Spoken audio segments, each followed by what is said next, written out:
in a way that may come back to bite us later on. Call Julianne Genter. Tēnā koe, Mr. Speaker.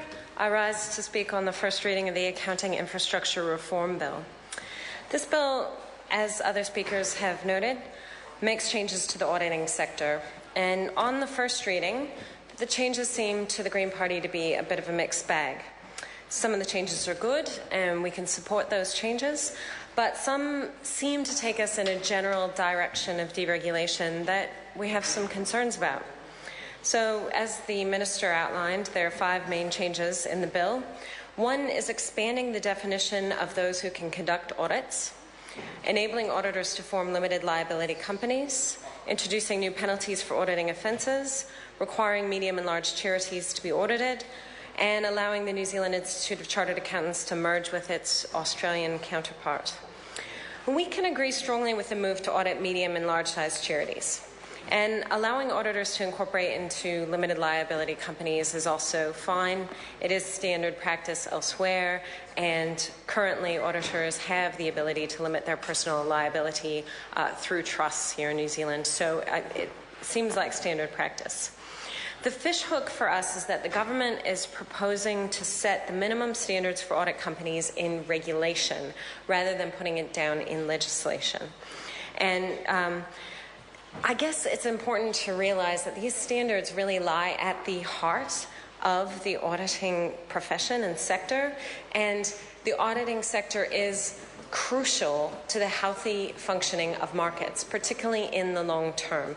It is really important that investors have confidence and that the public have confidence that the auditors are doing their job correctly. So by leaving these standards to regulation that's set by the minister, it makes the whole process quite a bit less robust because they don't come before Parliament.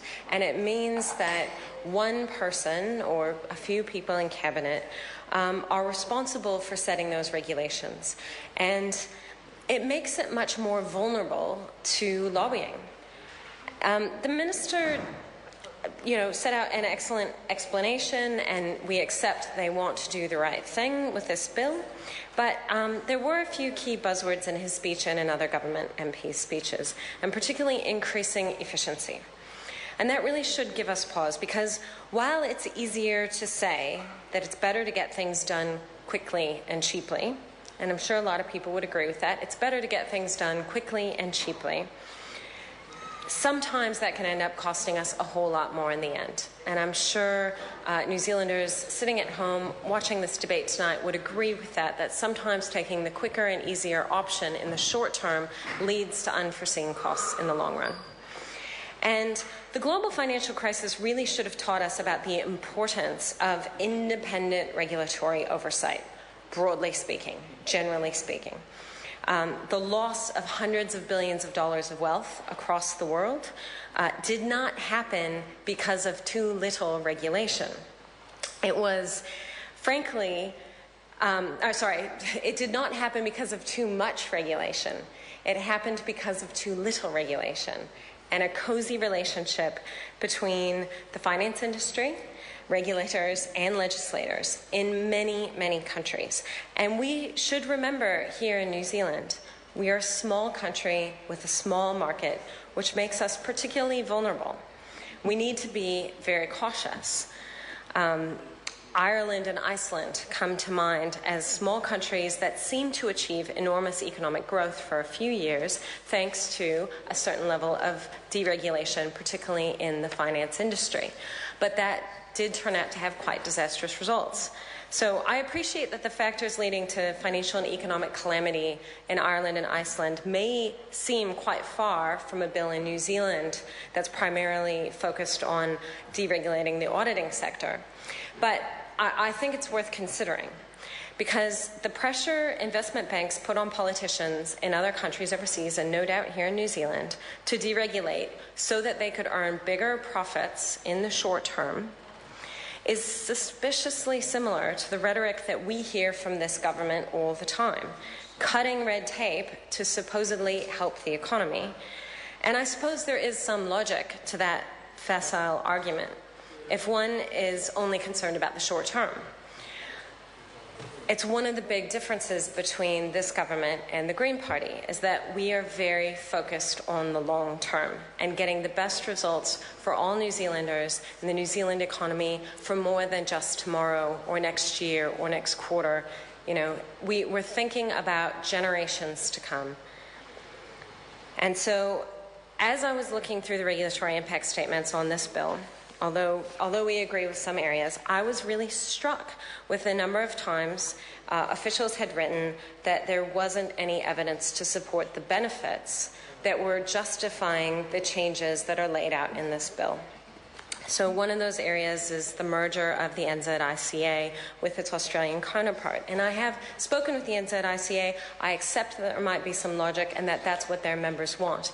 But it's worth noting that the role that the NZICA plays in New Zealand is quite different to the role that their counterpart plays in Australia.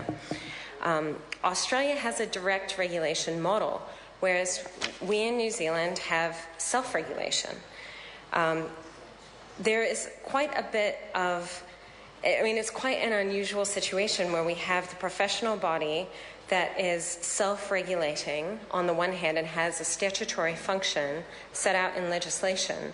And yet, on the other hand, they're also operating in a kind of commercial environment, as is their Australian counterpart. So while in this regulatory impact statement they explore the different areas on the spectrum, the regulatory spectrum, there's no regulation, self-regulation, co-regulation, and direct regulation. And Australia actually has direct regulation, whereas we're in this light regulatory regime already of self-regulation. And the regulatory impact statement really outlines that there are a large number of risks that come with self-regulation, and that in fact quite a few of the goals of promoting quality audits and achieving the extra benefits of aligning New Zealand's regulation with other jurisdictions, because we're an outlier in this area. Most other comparable jurisdictions have either co-regulation or direct regulation. The UK has a co-regulatory model. So New Zealand's in the situation of already being less regulatory in the audit sector than many of its trading partners in other comparable jurisdictions. The RIS states that many of the benefits that we want, like quality audits and being aligned with other jurisdictions, could be achieved if we move to one of these other models. And yet that's not what we're doing, because it might cost more money in the short term. So while the Green Party accepts that there are some good proposals in this bill, and we will be listening very carefully, I will be listening with great interest to submissions that we hear during the Select Committee process.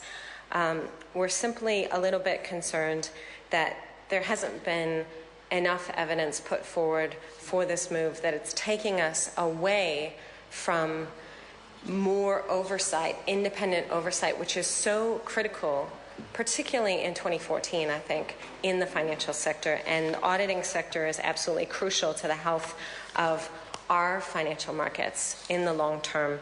The Green Party will be listening carefully at Select Committee, but we will not be supporting the bill at this reading. I call Mark Mitchell. Thank you, Mr. Speaker. I'm very pleased to take a call on this.